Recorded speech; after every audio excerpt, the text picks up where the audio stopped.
Scandinavia is one of the richest parts of the world, with almost no unemployment, a low crime rate, and everything is clean and nice, and everybody is happy in their pretty little houses. But underneath this perfect surface lies a monster, a beast. Sometimes the beast wakes up and shows its face to the world. The name of the beast is black metal.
To understand why the Scandinavian black metal scene is so special and literally exploded in the 90s, we have to go back more than 1,000 years to a time when the Vikings ruled the north before Christianity was enforced upon the Scandinavian people. I think it's really important to remember the evil and brutality that the Christians actually, the way they did here in Scandinavia. Especially in Norway, they slaughtered thousands of people and oppressed them and stole their children. They converted the Vikings to the religion Christianity. They came up here and forced us to believe in that shit. And they forced us with violence. Forced snakes down people's throats, so they were and so many crazy things to get people to be Christians, you know. So it's just like pure brutality because of the kings. They wanted to sleep with the Pope in Europe to get more power. So then they enforced the Christianity on the normal people up here, you know. We have a great history and our mythology, but we are not Christians from the start. So, and Thor and Odin is great gods, and it's much great in the history if you read about it. It's very black metal. They were more personal in the way that they had contact. When it comes to to put it into black metal, it has something to do with the nature, your blood, the feeling around you. I think especially in Scandinavia, especially in Norway, because it's really. You have the dark, it's forest, it's water, it's hard, you know, and you get you really feel it in your body when you're in contact with it if you do it the right way. You have to put your hands in the ground and feel the nature where you come from. And then when you read Northern mythology, you really god damn, you know?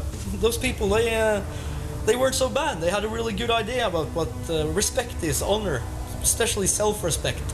Everybody think they were just running around killing and raping and being fucking idiots all the time, but they did that when it was necessary.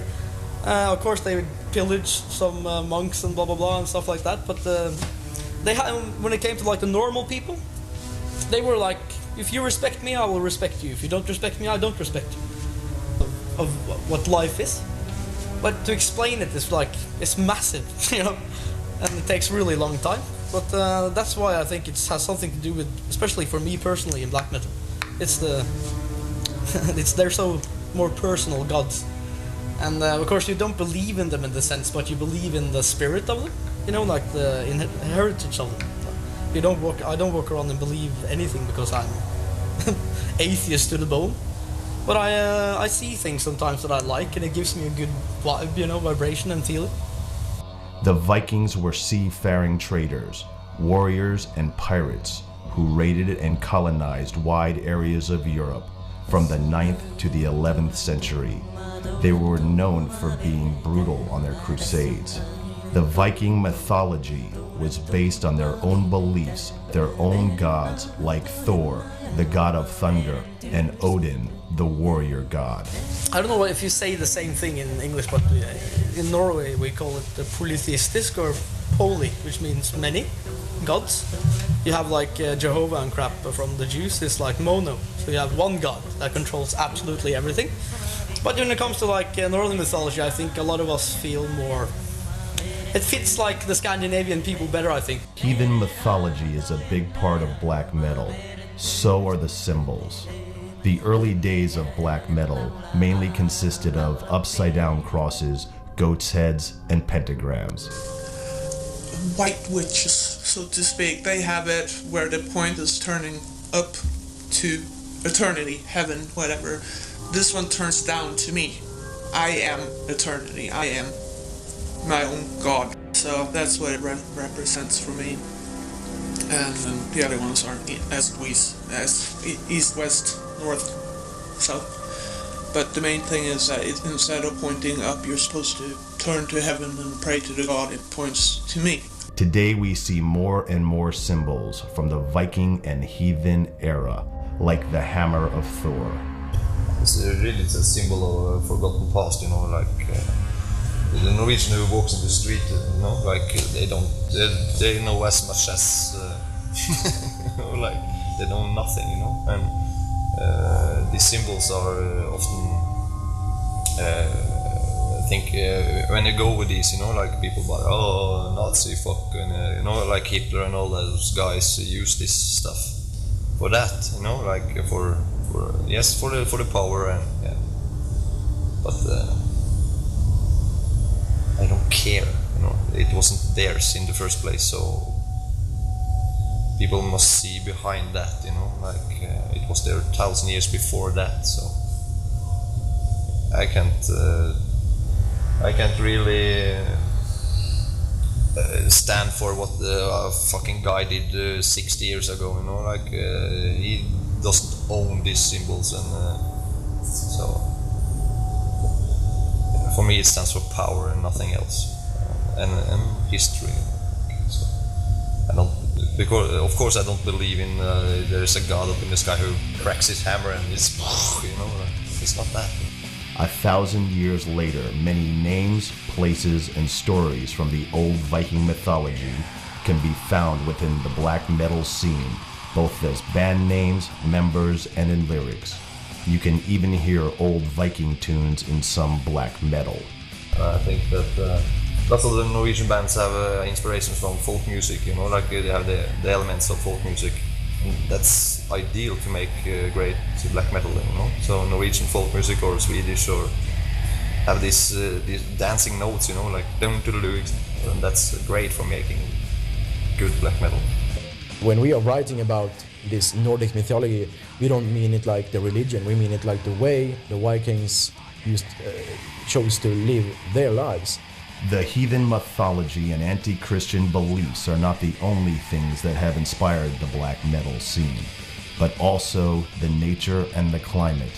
When you live up here, it's dark a lot of the time, it's cold, you've got big mountains, the fjords, everything is completely different. And I guess if I was living on a beach in Florida, it's hard to get so negative, I guess, lying there on the beach having a drink. You have to be really bitter to have get depressed there.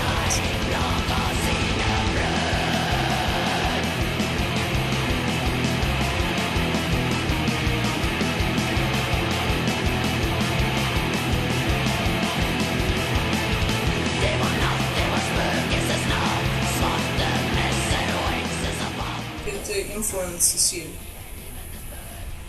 Like in Bergen, it's raining all the time. Of course, you don't can be happy all the time. It's raining all Like in day, California. like every day, you know. Then here in Sweden we have, like she said, we have 3 months with summer. The rest of the year we have winter or fall. Or Coldness, darkness. I think that affects us. Yeah. it fits, or it sounds like black metal, you know. The Nordic climate is very dark and it's cold, and that's a part of our music too. It's important also to see more like the Scandinavian metal as a whole that differs more from like American black metal or German black metal, and of those bands again. I think that there's a lot of comparison, even if there's something different between Swedish and Norwegian and maybe Finnish bands, but they have more in common than a lot of like American black metal bands.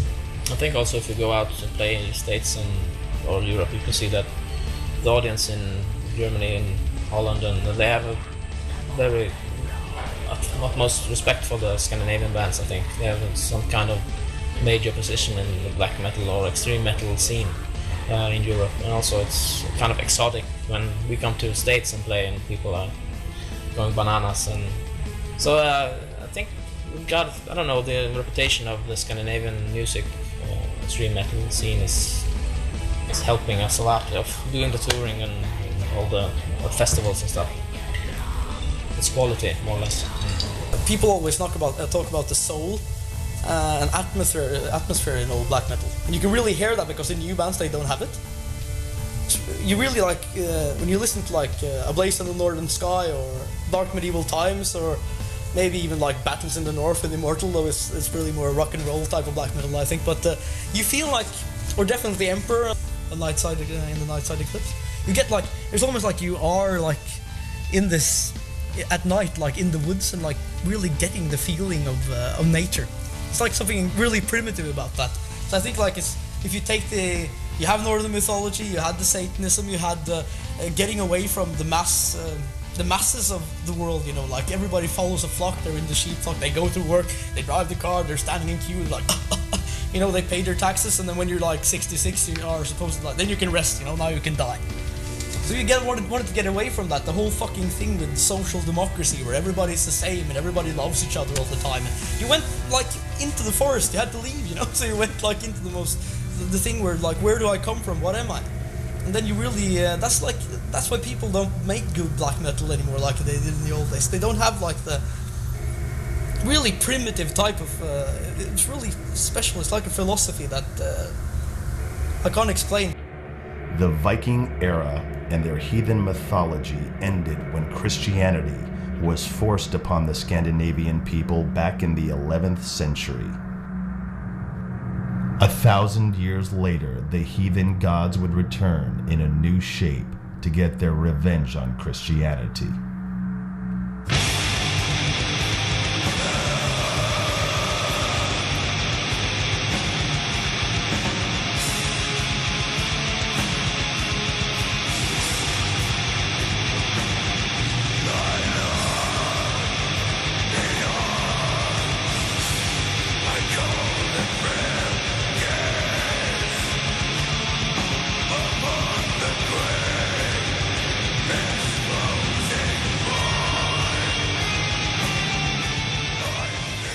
So Bathory, of course, is a great inspiration. He has created great music for so many years, you know. So he is absolutely one of my inspirations. So. Of course, it's in Sweden out of black metal. Bathory, you know, is like probably one of the best black metal bands. When I listen to the music of Bathory, I get this special feeling. Bathory, formed in Stockholm, Sweden in 1983 by the then 17-year-old Quorthon.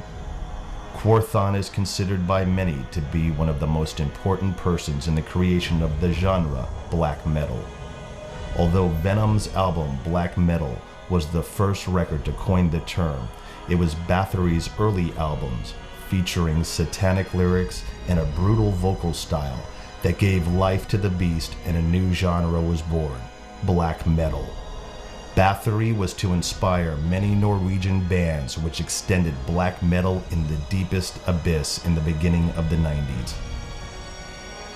The later era of Bathory, Quorthon's musical concept changes direction from the satanic side and adopted the legacy of his forefathers, the Vikings, and their mythology. Quorthon died in 2004 from heart failure. Venom and Hellhammer and Bathory did something very important when they started out. They started out very far away from the heart of black metal. And I still think that no one has really been able to touch the thing that gave life to black metal in the first place, because it takes so much. It takes intense study, and it takes far more than being passionate about the music form to approach that dangerous and abominable thing that gave birth to black metal.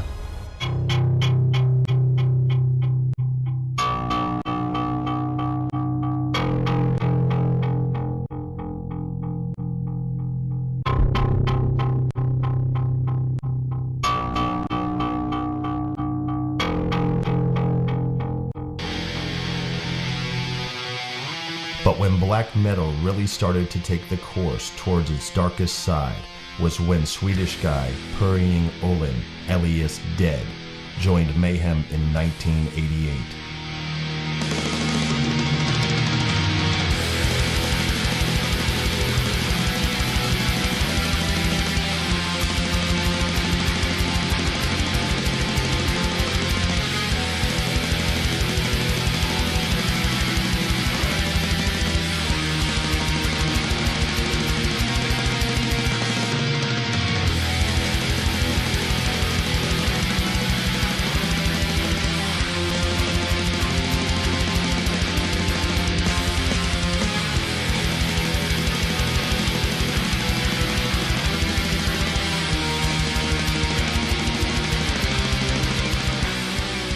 Before Dead joined Mayhem, he was the singer in the Swedish cult band Morbid.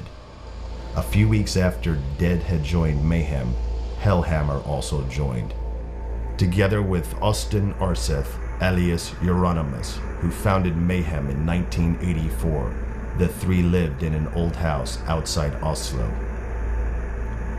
It soon became clear that Dead had some strange behaviors.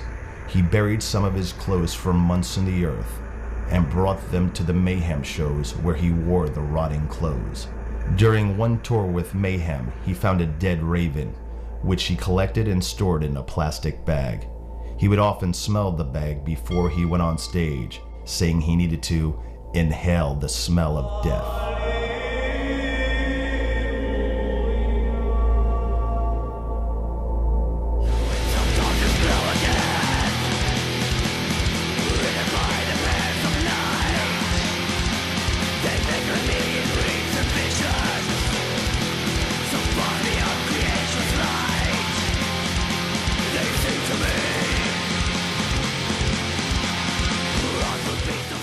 Mayhem, with the new members and Dead's fascination for death, the atmosphere of music changed drastically.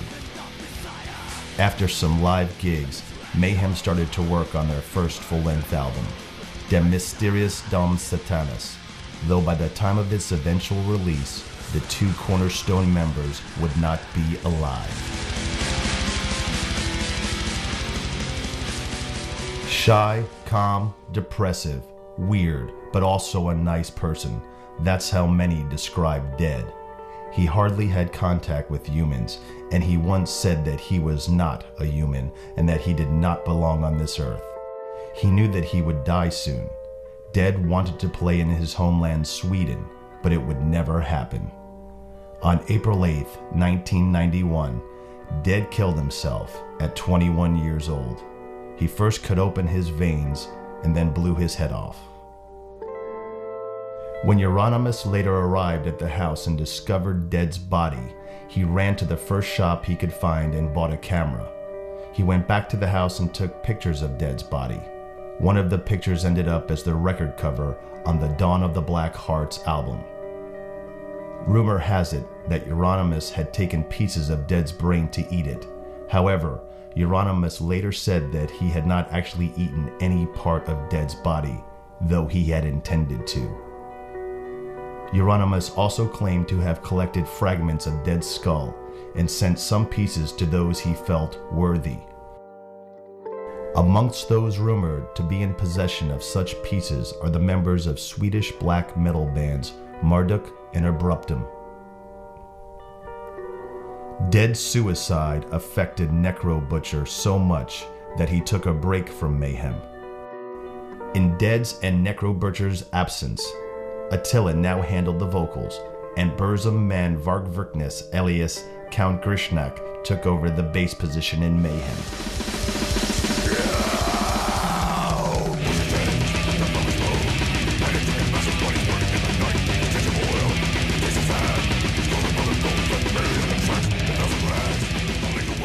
Varg Vikernes started the band Burzum in 1991.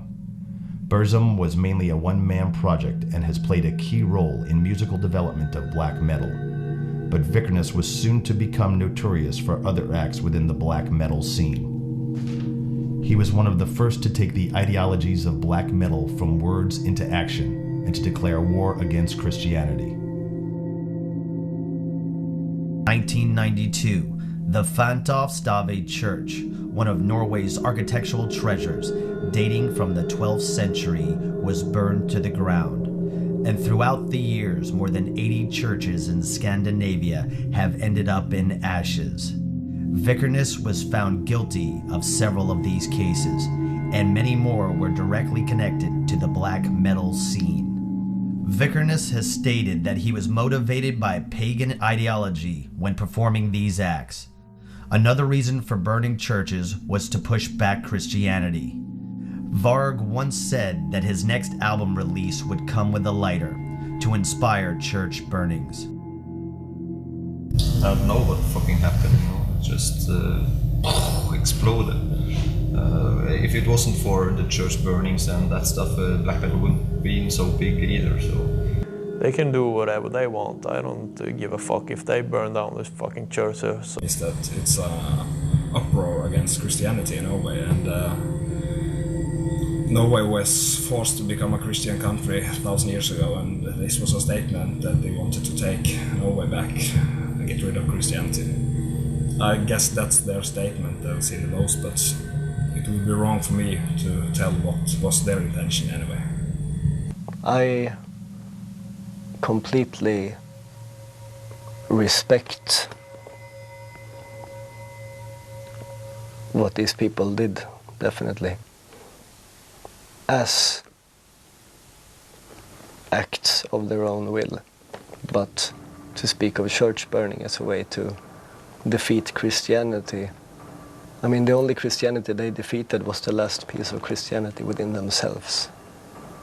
No, which is a very good beginning, of course, but it was acts that were important mostly for the people that did it, and it may have served as inspirations for others, but it doesn't reach further than that. I mean, you cannot say that the war against Christianity was started by burning down the church. We are not really Satanists. We just hate religion in all forms. That's why we did it. It was not really a big deal.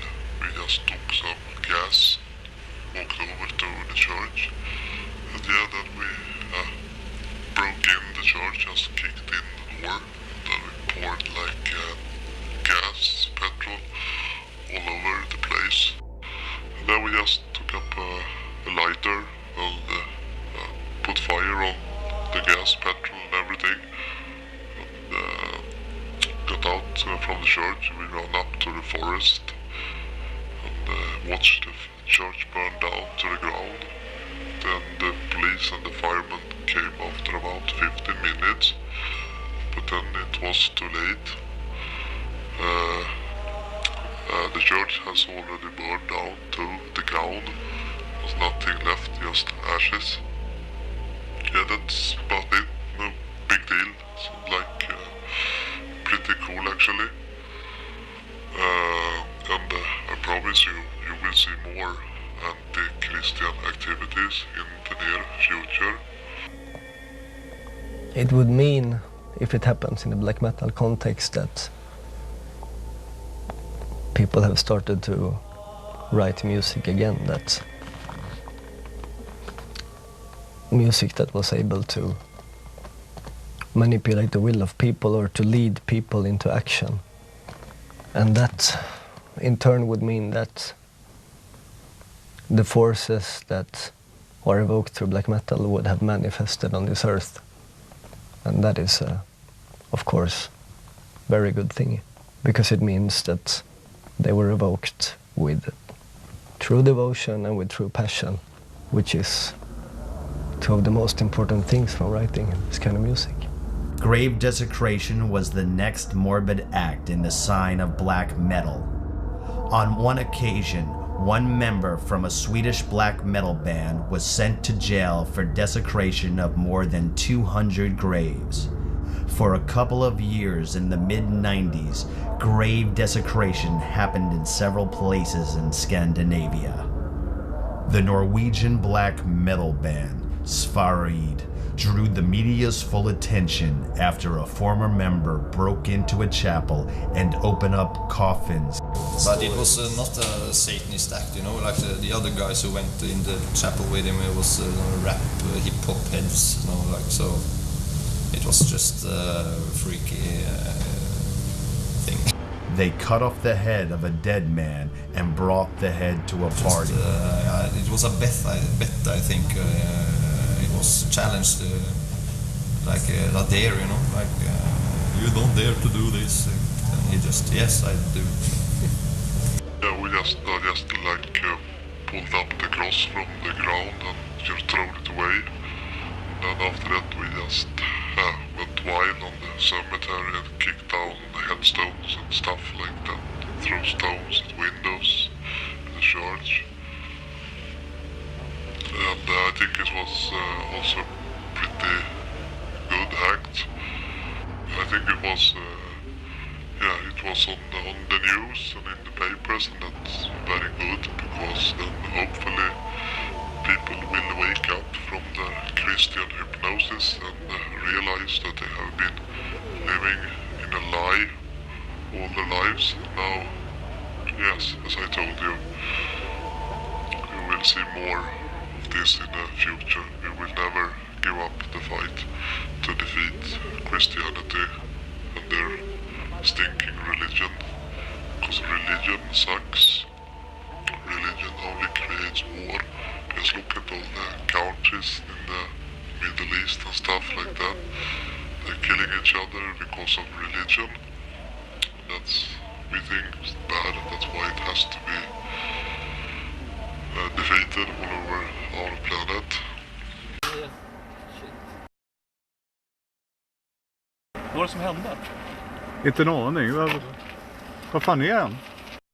Jag tror jag har hans nummer. Ska vi ringa? Ja, kanske ringa. Ja, så nå. Nej, jag knappt på marknaden. Nej. Bra.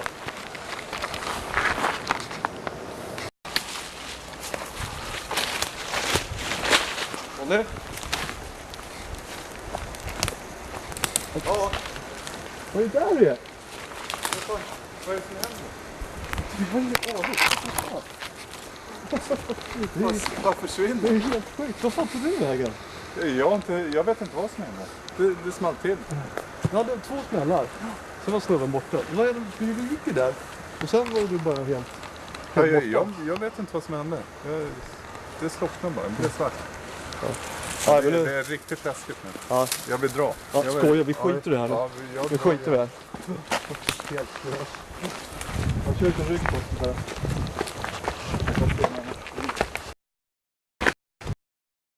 I will always fight them all the time. I will never ever bow down to those people, never, ever. They're like the biggest destructive force that has ever been in the world. When I see them, they scare the living shit out of me sometimes. You know, when you see like those, when they have their meetings, you know, they speak in tongues, as they say. They're fucking crazy, you know, like they cut off the genitalia of the children in many parts of the Islam world. Christian people, they always killed like homosexual people just because, like, if you're a grown person, you want to fuck a man, you know, as long as you don't do it with me. I don't understand, like, they control the sexuality, they controlled people, like, people's economy, you know. Still, it's like, I can't die, you know, anymore. Even I have to be buried in a church, but they call it like an atheist burial, you know. And I have to be buried in a holy ground cemetery. When you have to be baptized, you know, like every like major event in people's life, they still control. That's why they have like, every time it's a tragedy in Norway, like if you see a ferry go down and 13 people die, the fucking priest there. What is that priest doing there, you know? Maybe half of those people don't even believe in God. I mean, what is it? 80% of the people in Norway do not like believe in the Christian God, but they're like a member of the church in Norway, because that's what you're born. You become a member, you know what I mean? That's like, you don't choose that when you're like 2 months old. That's something that people do for you. And then you have a priest saying like, we have to, the mercy of God, He works in mysterious ways. I think it's absolutely disgusting. It's so, yes, that's what really pisses me off when it comes to, that's a major drive for me when it comes to, that's why I really like fell in love with like the black metal thing. I heard people say like the same thing that I feel, you know, like when I was back in 93 or 94, I remember I heard like Pure Holocaust with Immortal and stuff, and then that's fucking insane. This is like that's like the meanest thing. This is meaner than Metallica and Slayer and Maiden and everybody at the same time, you know. And then you had like the sense, like this is like you feel so like a slave in society. You want to break free, and that's when I like saw black metal. It was freedom to be whatever the fuck I wanted. Nobody could tell me anything.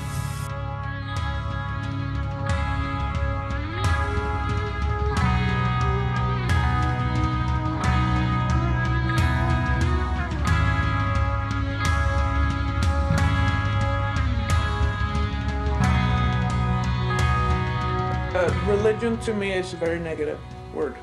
Religion to me is you have to do this, you have to do this. If you don't do that, you're gonna go burn in hell, and you have to be in church on Sunday, believe in it or not, but you have to show yourself in church. That's religion to me. People, like I said, they like to have something to lean back on, and they like to be led, because people, like I said, they cannot really handle freedom in that sense. And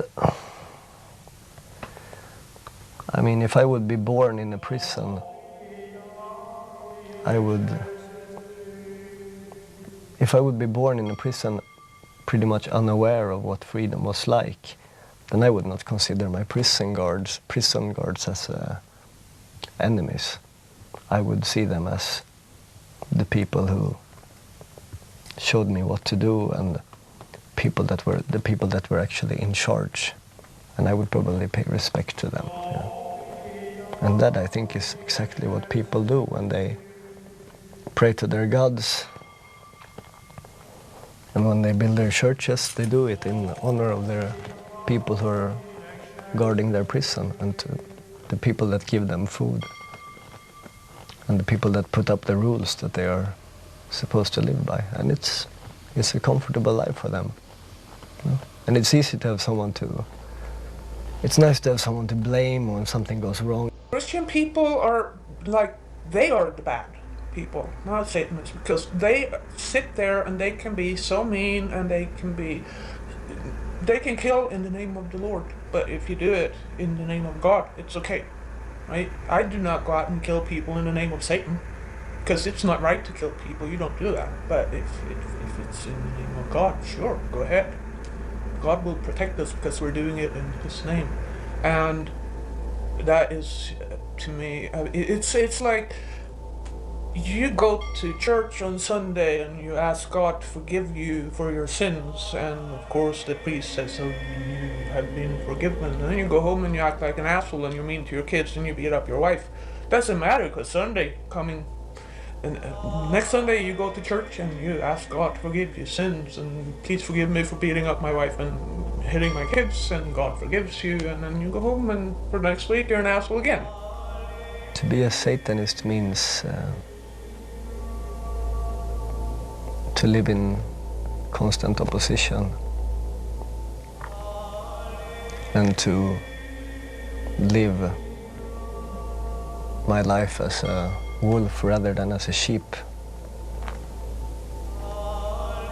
To constantly be hungry instead of being satisfied after just one single bite. To always be on the hunt and to always aim to transcend the barriers that are in front of you, the barriers that human life presents, I mean, at all times, because the human nature is built in such a way that people aren't really they're not really capable of handling true freedom. And if you look at a lot of the bad stuff that happens in the world, why does it happen? Because of religions. These people are Muslims and these people are something else, so they go out and kill each other because both of them think each one is right. All religion is shit. It's bullshit. I get so fucking pissed off. Because they all follow a fucking book with rules. And I think one thing that really pisses me off is when people are killing in the religion, in the name of religion, and they are blaming it on fucking holy war. We can kill him, we can rape her, we can do whatever we want. I hate it so much that I can't explain it in words. I can't. I do not support religion. I will never be supporting religion. It echoes in the wind of change. The wind disagrees. For fires and snow. Who to die in this mighty burden?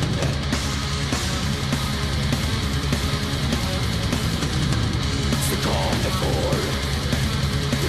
before the storm.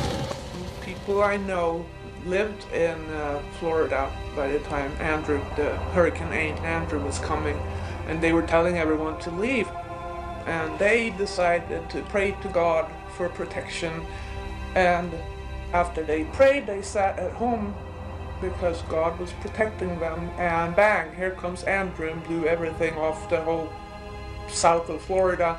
They had 2 kids, both kids died, and they wouldn't have died if they would have left, because they wouldn't have been in the house, but the kids, both of them, died. And then they sat and said that it was the will of God, so they are now in God's hands. And everyone is fine with it because it's what God wanted. And to me that's like so dumb. You can't sit around on your butt because you prayed to God and then expect everything to be okay. Same thing, my daughter that died. It was the will of the Lord. And she's better off now because she's in God's hands. I would be much better off if she was still alive.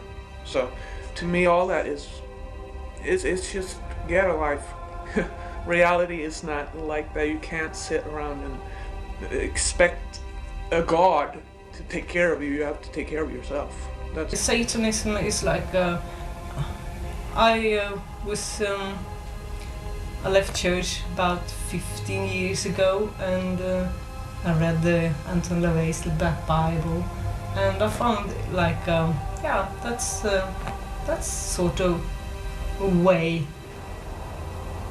Yeah. That's the way of life. Yeah. Like Christian thinks that the comic book Bible is the way of life. It's like Donald Duck for us. We don't have a book. Do you understand? We do have a very strong foundation, which is inverted Christianity, or inverted Judaism. And to do this is not an easy task.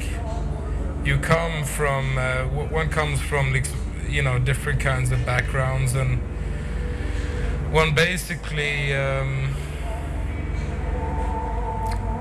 has to believe very strongly in that it is right to kill, it is right to steal, it's right to do all these wicked deeds.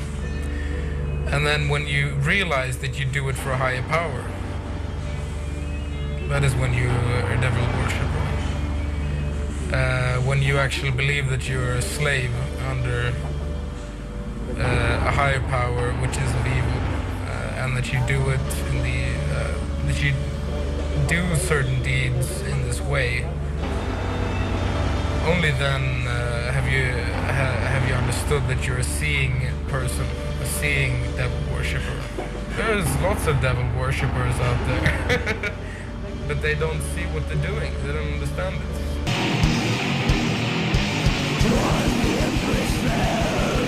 Renovation in the burning breath, roasting bread.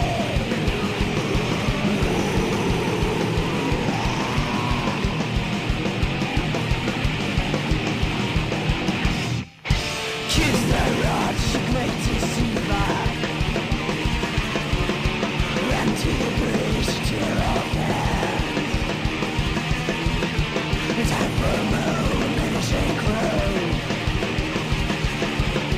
For the reconquest.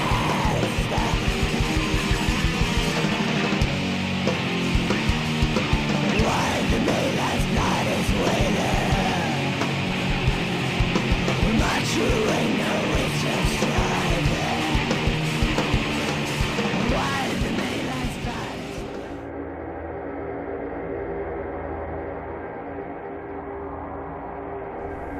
In August 1992, Faust, the drummer of black metal band Emperor, was just walking around in the forest in Lillehammer, Norway, when a totally unknown man came up to him and proposed that they should go further into the forest and have sex. Faust walked with him a bit and then stabbed him with a knife more than 30 times. The man died and Faust went to jail.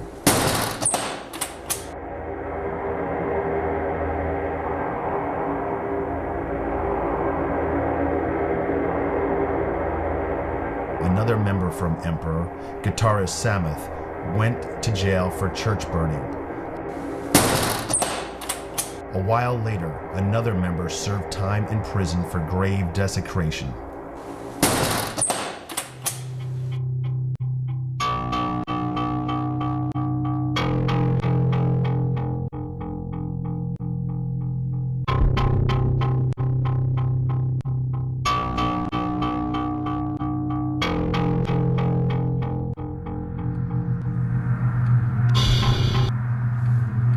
Euronymous is by many considered to be the grandfather of black metal. Not only did he start Mayhem, but also started one of the first black metal record labels, Deathlike Silence Productions. His label released albums from Enslaved, Abruptum, and Merciless from Sweden, Sig from Japan, and Burzum, Varg Vikernes band. Euronymous and Varg became friends, and Varg played session bass in Mayhem. When Euronymous was to release Burzum's first album, his label didn't have any money, so he had to borrow money from Varg. This was when the problem started to arise between them. Their friendship got worse and worse, and rumors started to circulate that Euronymous had a plan to murder Vikernes. Varg got a message from Euronymous that he wanted to meet and discuss a contract. The same night, Varg and a friend, Snor, drove from Bergen to Oslo.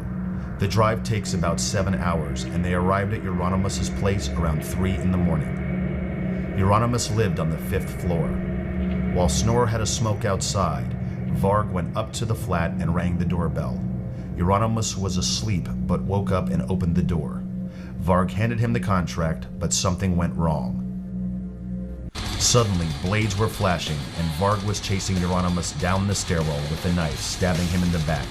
Euronymous fell, and Varg stabbed him in the forehead. He died instantly with the knife still stuck in his head.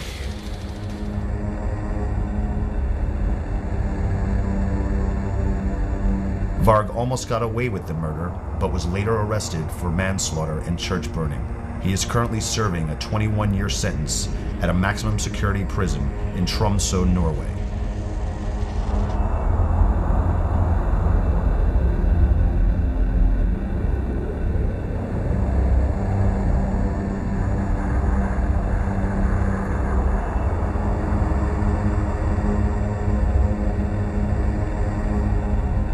There is much speculation regarding the motive for the murder, but Vikernes has stated that he acted in self-defense.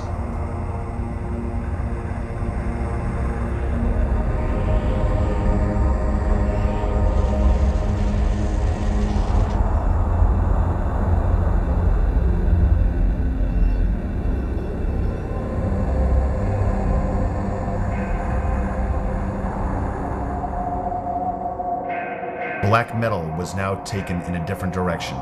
Some bands went more towards the Viking metal and epic style, while some bands went deeper into the abyss.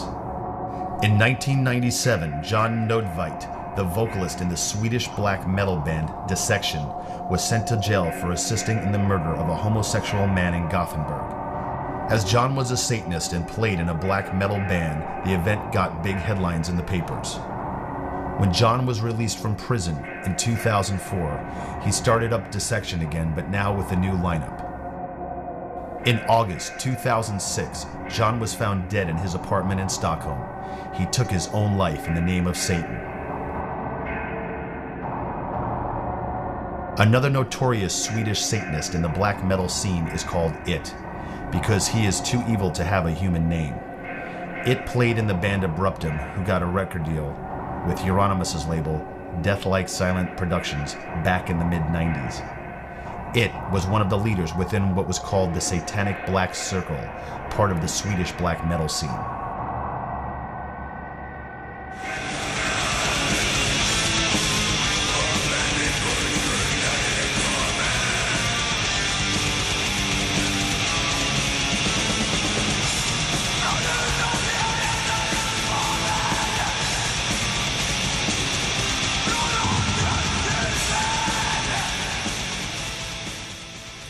As all genres have subgenres, so does black metal.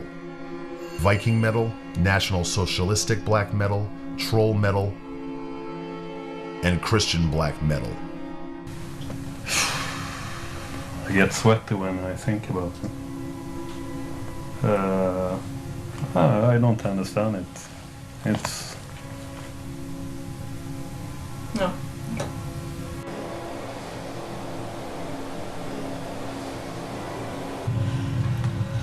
Well, it's not. I don't think I can say anything much about that. It's just totally fucked up beyond recognition. Christian black metal? Nothing to... Fuck off! It's nothing. No. Christian black metal. It's like to have Pol Pot like Santa Claus. It's I don't know what they think about. Do you want Pol Pot like Santa Claus to use chili? When I heard this word for the first time, Christian black metal, I was speechless. I was thinking, okay, are they evil Christians, or are they like Christians who want to be evil, or is it, what is this? It's just, yeah, it must be so embarrassing, I don't know. So embarrassing to, I wonder what they think, you know, I wonder how they feel when they go to bed at night and thinking that, you know, once again Christianity had to use the devil in order to spread their message. You But I don't know. It's always nice to see that no one can escape Satan when he looks for you. You know? He even got them, and they are standing like, you know, frustrated zealots, like schizophrenics trying to kiss children with machine guns. You know? It's fun to see. Must be very embarrassing for them.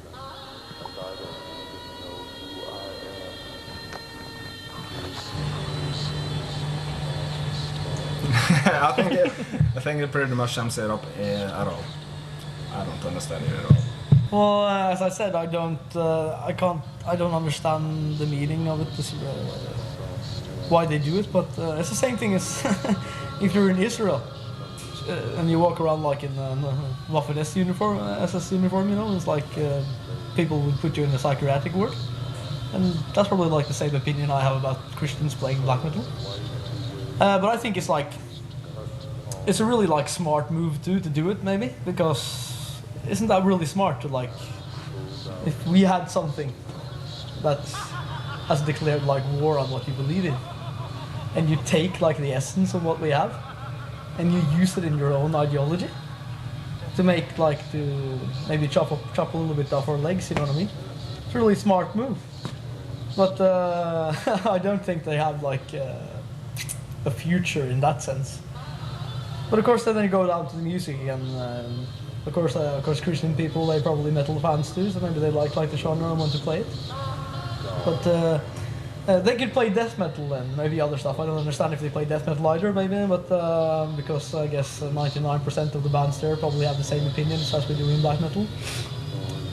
But I think it's really pathetic, and it's probably more laughable. The first time I heard it, I was like, what the fuck? You know, I got like more of that attitude, but now it's like, okay, good for you, you know?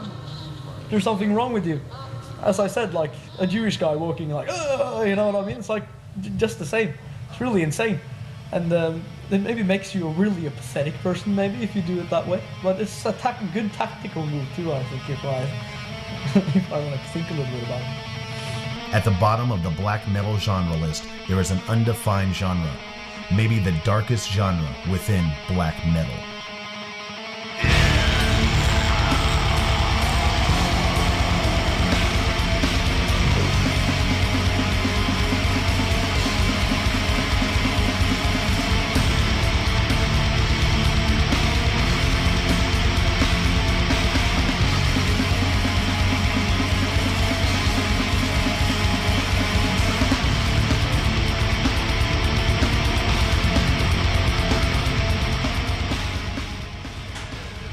I wouldn't call Shining a black metal band, no.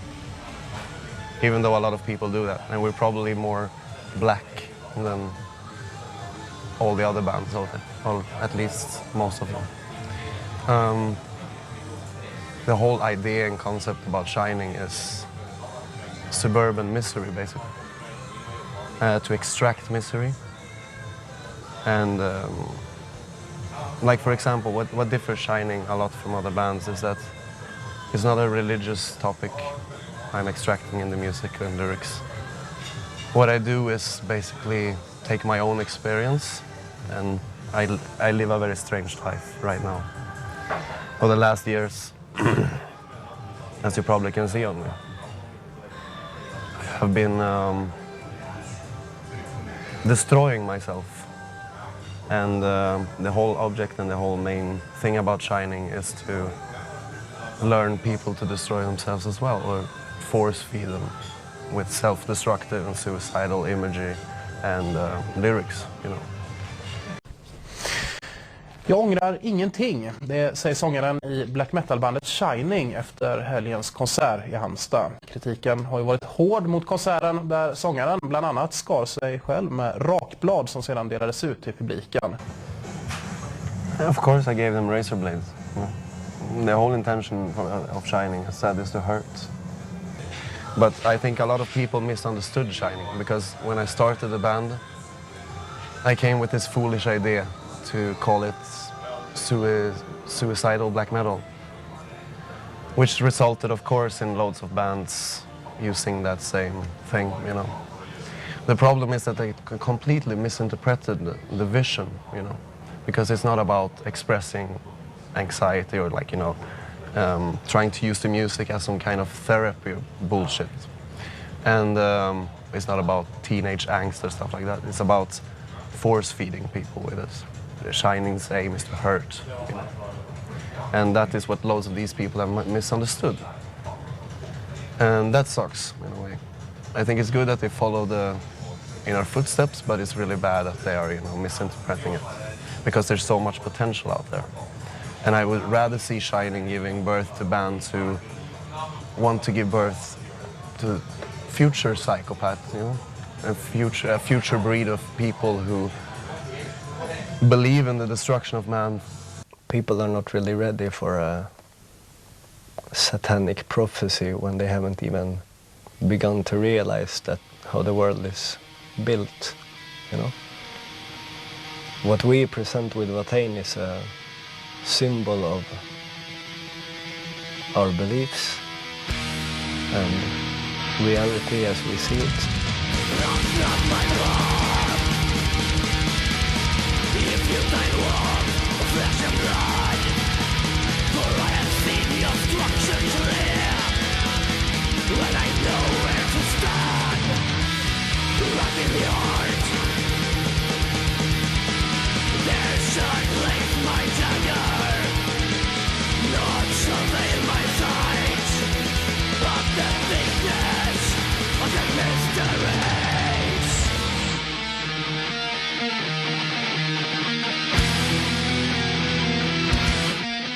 We all experience bad shit in our lives. At a very young stage in my life, I came to the conclusion that I wanted to explore evil, such as started to destroy myself, both physically and foremost psychologically, where I tried to break all the borders, to fuck myself up and to get to a higher level. Because that's when you do stuff like this, you either die or you rise above. You know? And of course, some periods have been really, really bad for me because of course, if you play with fire, you eventually get burnt. You know? Like the instance we had earlier this week. Tell me about it. No, it was just I had been fucking myself up pretty bad, and I just got this complete psychological breakdown, so they had to put me in that hospital when you had to have the correspondence with her. It has taken a lot of strife and a lot of pain to get where I am now, and it's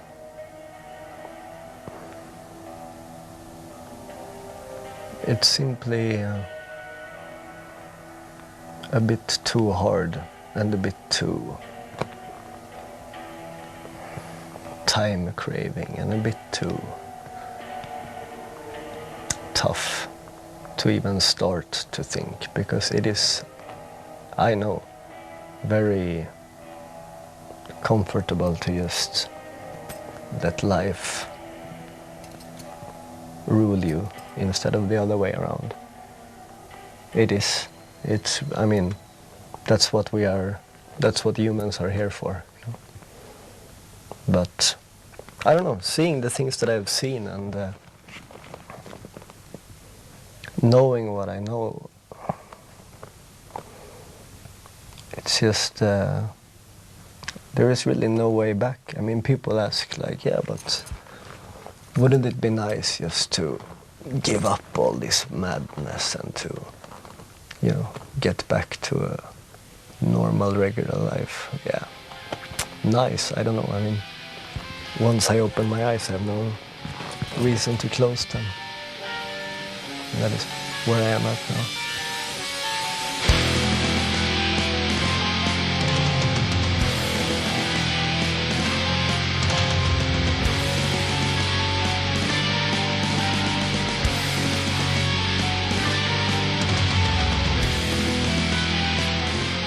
I left the band. You know, when you get into a situation when your life really gets bad, and when everything is so fucking pitch black that, you know, you can't see a continuation of anything except that it's just going downwards. You don't really care about the others around you, you know. So I just left to Norway, and I didn't have contact with anyone,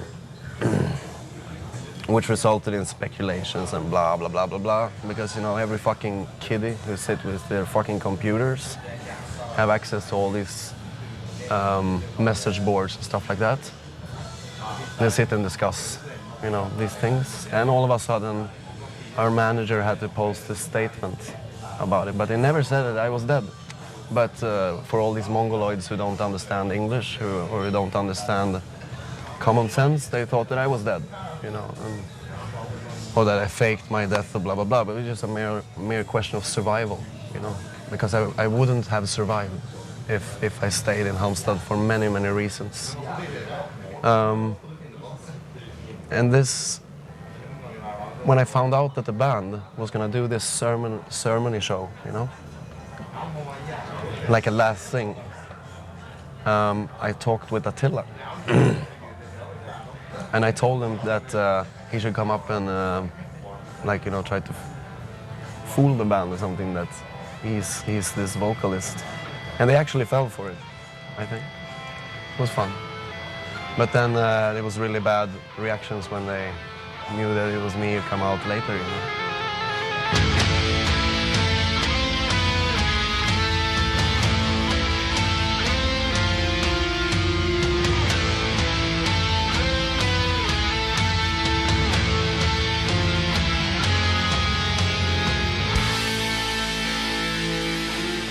Speaking about Latin in such a, I don't know, open way is dangerous. I mean, it means it has come to mean everything for me in the end, actually. Everything for me and the other people involved. Because I think we chose at a pretty early stage to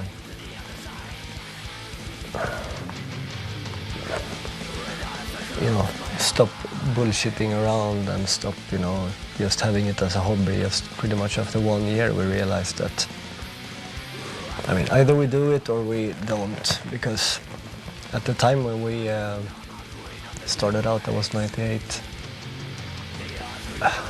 everything was really, I mean, there weren't really any bands anymore that seemed to take things that seriously, and there weren't that many bands that actually consisted of, you know, people that did so much more than just play the music that they liked and the same kind of music that their idols played. I just had this racer thing that was going out, and I like grabbed him by his arm, and all of a sudden I saw the bones up here, you know, just opening up wide. It's thrilling. Have you ever seen the bone of yourself, for example? It's a thrilling experience, actually, you know. But this guy, he almost fainted, of course.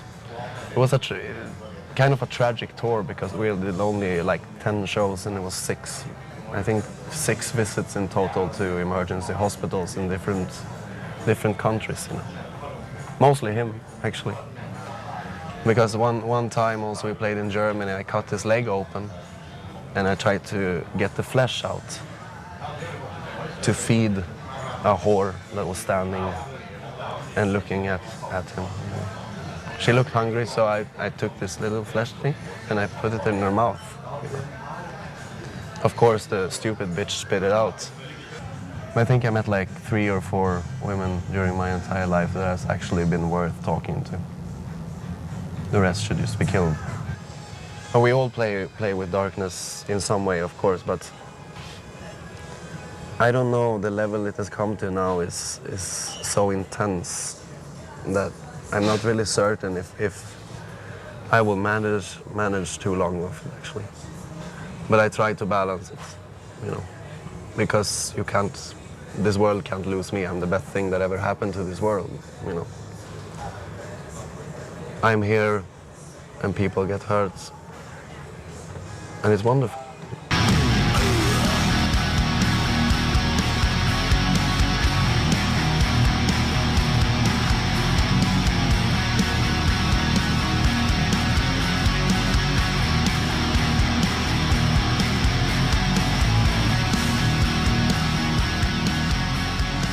They reacted on this urine thing for one matter, and we actually lost our entire distribution in Germany and some other country because of Maniac, you know. Thank you. No, we can't sell our records over there because of that, which is really stupid, you know, because what happened there was that he carved a swastika in his forehead, you know. Okay, that's probably not the wisest decision, you know. It's probably not. No, it was just heat of the moment, you know. Things happened. It was just his way of having fun, you know. And he came out on stage and beat me up and made this song with me. And the media reacted upon the fact that he had this swastika, you know. And they also asked me, the German media, like this Rock Hard and all these other faggots, just went up to me and just like, fuck, you know. Are you a Nazi band? And I'm just like, man, doesn't matter if you're black or white or green or whatever, you know. You're all equally worthless, you know. The discrimination, you know, it's stupid, you know. If I have a death wish, death is breathing down my neck every passing second, you know. But I'm a friend of him. I do his deeds. So I don't think he will cut me off in the first, you know. I hate life and I hate living. I truly, truly hate life in all its fucking perverse forms. Animals, nature, everything that grows must be put to death, you know. But that's just fantasies, you know. I think mankind is pretty good at fucking ourselves up in a way, you know. But if I can be there and help pushing it a little bit, it's good. I can tell you this, that if this whore of a world would last even 10 more years, you'll find something heavier than Onskott. I can tell you that. Something more advanced, something more devilish, I hope. Something more extreme. I don't know if it would be raping babies or if it would be burning priests in local televisions, or I don't know if it would be some kind of genocide which is filmed in the camera. I would really like to see the world wiped out, you know.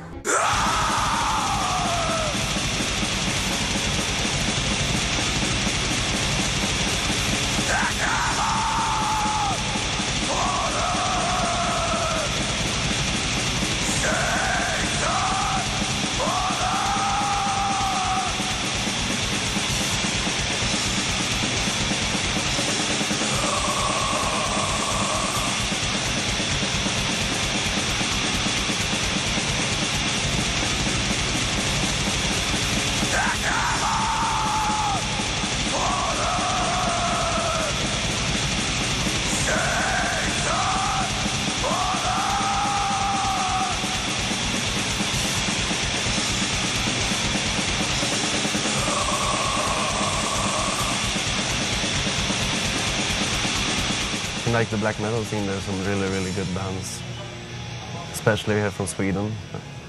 We have like bands like Watain, for example, or Onskott, for that matter, who actually like put this scene, or whatever they call it, into a new light.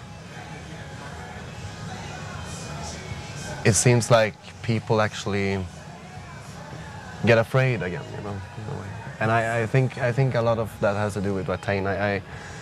I saw them live actually, and I hadn't met Eric in years, but I just saw them when they played here in Norway, and I was amazed by the darkness they actually provoke on stage.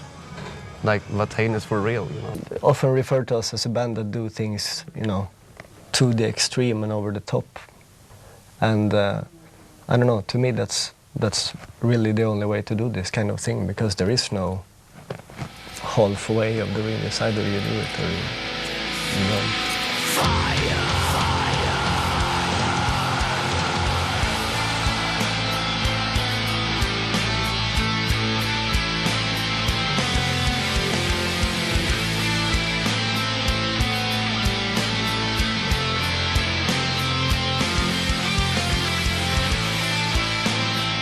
I mean, Christmas music is the most horrible thing on earth, but also like the most beautiful. My favorite album actually through all time is Carolas Jul, but only the A-side. The B-side is like,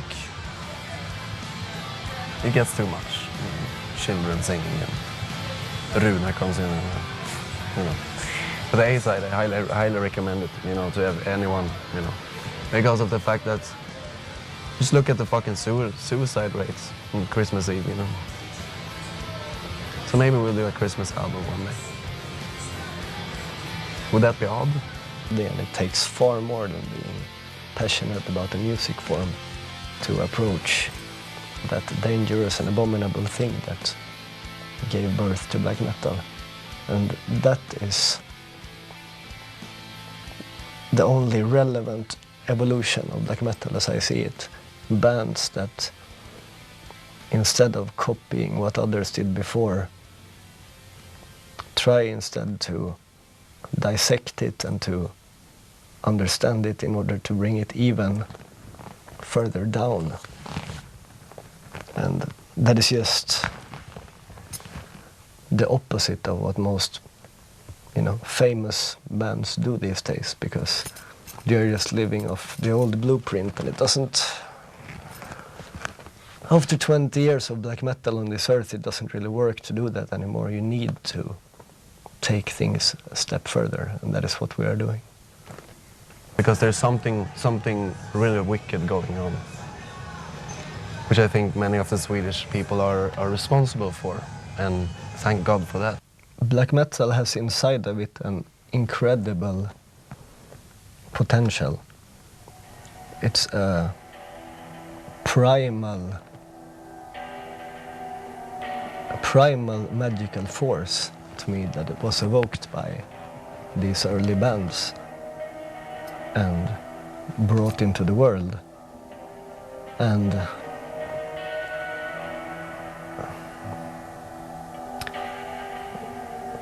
this kind of force is not so easily dealt with. It demands that you understand it, and it demands that, like I said, it demands much more than being passionate about music, because music has always been just one side of the black metal coin, while magic and spirituality and religion and Satanism is the other side, which is at least equally important if you really want to do something lasting.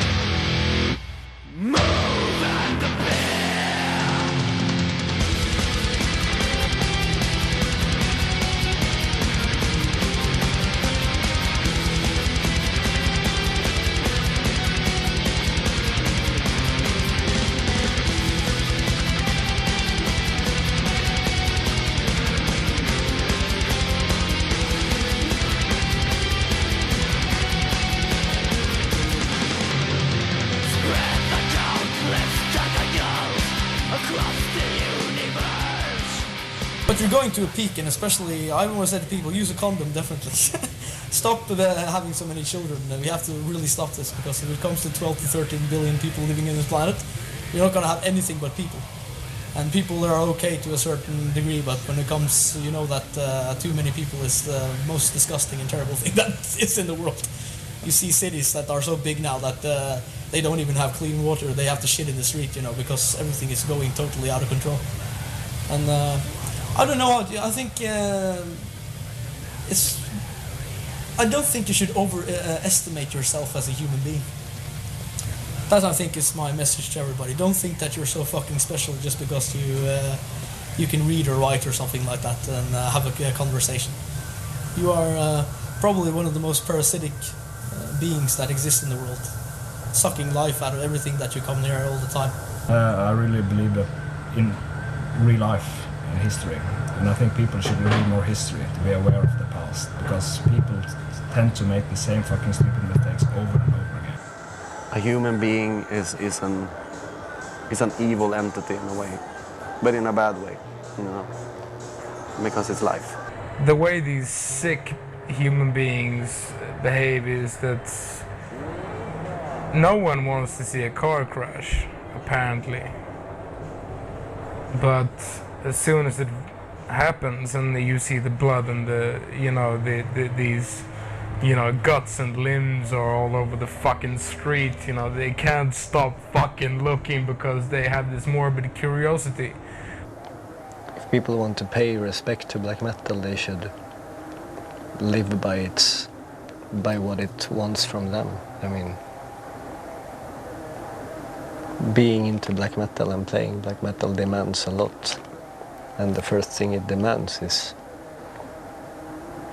for people to think about what the fuck they are doing, because I look at the black metal scene and I see a bunch of visionless sheep, you know? And it's a bit sad when it's supposed to, when they even proclaim to advocate the opposite of that. So think before you act. Black metal is not for everybody. It echoes in the wind of days. The wind disagrees. For fires are slow. Who to die in this mighty burden?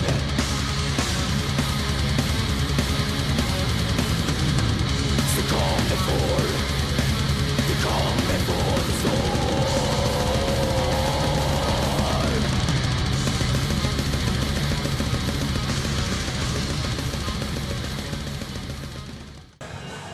Do you have a death wish yourself?